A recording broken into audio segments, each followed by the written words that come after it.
Hello friend, my channel city and train knowledge में आपका स्वागत है। जिस प्रकार से सभी ट्रेनों में एलएचबी कोच लगते जा रहे हैं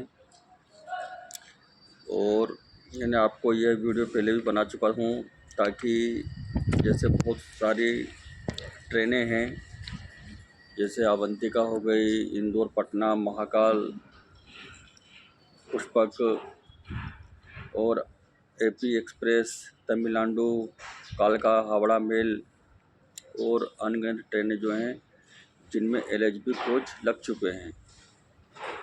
अब जो अपनी पुरानी ट्रेन है आनंद विहार टर्मिनल से कानपुर, मुगल सराय, सासाराम होते हुए गया जाने वाली 22-410 और गया से आनंद विहार आने वाली 22-409 ट्रेन, जो कि गरीब रथ ट्रेन है,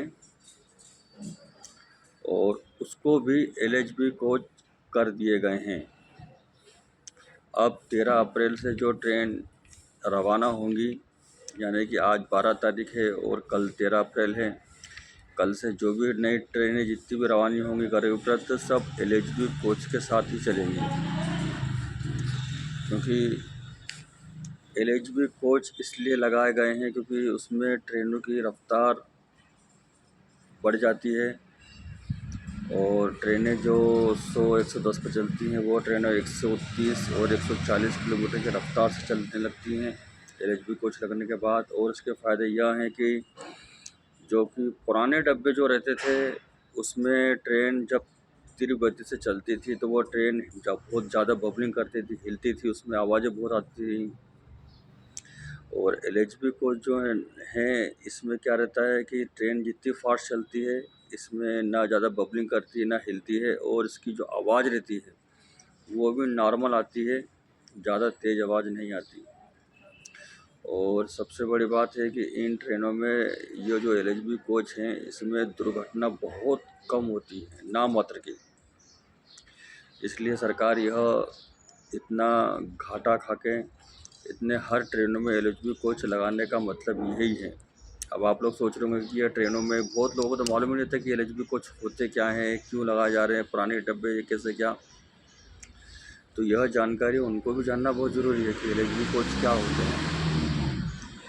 इसमें बहुत रफ्तार से ट्रेन चलती है, 130-40 किलोमीटर की रफ्तार से। जितनी भी आपने देखा कि अभी एक्सप्रेस ट्रेनें जो भी थी पहले, जो इंदौर पटना हो गई, अवंतिका हो गई, ये भी सब जो रूट में जाने वाली ट्रेनें, इनकी स्पीड बहुत ही कम थी, 90-80-100 मिनिमम मालूम को चलो 100 की स्पीड से ज़्यादा चलती नहीं थी।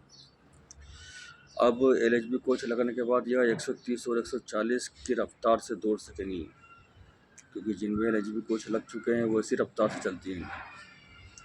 अब गरीब रथ जो थी, जो कि एक यह ट्रेन लालू प्रसाद यादव जी ने चालू करी थी, गरीब रथ। और यह जैसे कि आप मान के चलो गरीब रथ जो ट्रेन है, यह इसको नाम गरीब रथ क्यों दिया गया है, क्योंकि जितने भी और दूसरी ट्रेनें रहती हैं, कोई सी भी ट्रेन मान लो आप, सभी में फर्स्ट एसी, सेकेंड एसी और थर्ड एसी, 3 एसी डब्बे रहते हैं, और इनका किराया जो रहता है बहुत ही हाई फाई रहता है इन एसियों का।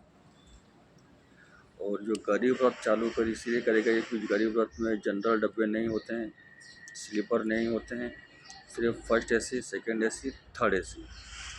और इन एसी जो ट्रेन हैं गरीब रथ, इनका किराया बिल्कुल नॉर्मल रहता है कि मतलब हर जो व्यक्ति, जो अमीर व्यक्ति जो सफ़र करते हैं वो तो करते ही, बाकी जो मीडियम गरीब व्यक्ति है वह भी इस ट्रेन में सफ़र कर सकता है।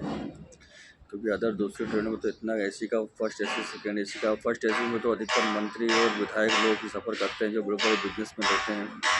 अधिकतर लोग सेकेंड एसी और थर्ड एसी में ही सफ़र करते हैं। नॉर्मल जो रहते हैं वो थर्ड एसी में करते हैं, बाकी जो और ज़्यादा हाई फाई रहते हैं थोड़े से, वो सेकेंड एसी में करते हैं। पर जो गरीब रथ जो ट्रेन है, या इसमें मीडियम गरीब लोग भी एसी के उसमें सफ़र कर सकते हैं।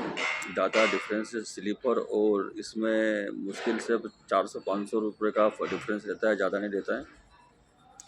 बाकी आपको जो केटरिंग जो रहता है वो महंगा पड़ता है। केटरिंग में अगर आप जो फैसिलिटी अवेलेबल कराते हैं तो वो चार्ज जो केटरिंग का रहता है उसी टिकट में जोड़ दिया जाता है।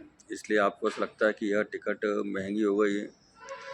और अगर आप घर से खाना ले आते हैं और वो जो टिकट है उसमें खाने का पेंट्री का खाना जो फ्री रहता है उसके साथ में वो नहीं कराते, तो आपको टिकट ज़्यादा डिफरेंस नहीं पड़ेगा स्लीपर और गरीब रथ के सीट एसी कोच में। यह बात बहुत लोगों ने मेरे को बोली थी कि सर बोले कि गरीब रथ ट्रेन जो है कि वो तो नाम के लिए गरीब रथ है पर उसके किराए भी वैसे ही है, तो वो तो होना ही है। एसी कोच हैं, गरीब रथ है, पर एसी कोच यह है कि जो दूसरी ट्रेनें हैं उनके मुकाबले ट्रेन का किराया कम है। पर यह है कि अगर आप उसी में सब सारे सुविधा लेना चाहेंगे, पेंट्री खाना लेना, सुबह का नाश्ता, डिनर, ब्रेकफास्ट सब लेना चाहेंगे, तो वो तो टिकट तो महंगा होना ही है।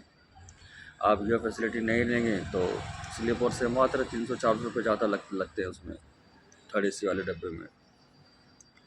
तो सबसे बढ़िया ये है कि अपना घर का खाना ले जाएं, और ये भी जो पेंट्री का जो खाना है वो उसमें ऐड ना कराएं, तो आपको टिकट बहुत सस्ता पड़ेगा गरीब रथ एक्सप्रेस में।